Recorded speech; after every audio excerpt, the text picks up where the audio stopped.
Lightly hidau kiba kapati UDP kekentai lane kekun pyrshah ya jingiakhih kapati VPP halor ni cawin kam jong ki officer ki betray hapo ke Megalaya Lokayukta. Kawai ni gidau pa paushai kalong ba ka UDP kadon lang hak sarkar MDA patang ban yo kamera ki MLA jongka secretariat ne ki post chairman ne ki vice chairman nagamta kita ki MLA ki ram hak election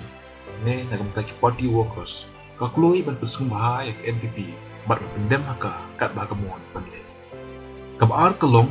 namar bakamla asya su bani i ya gejing tu jong ki pai ba ban Christian ya ke VPP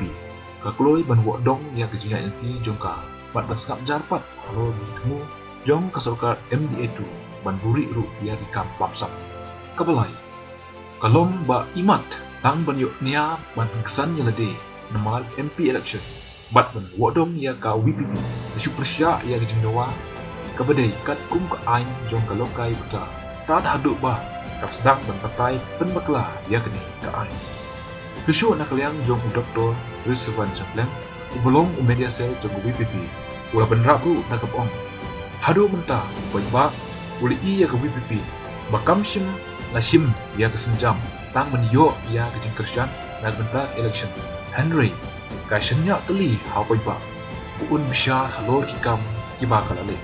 kajing pyrshah ne kajing pyrshang dan the umpuja ya kene kajing hiki pyrshah el kam musam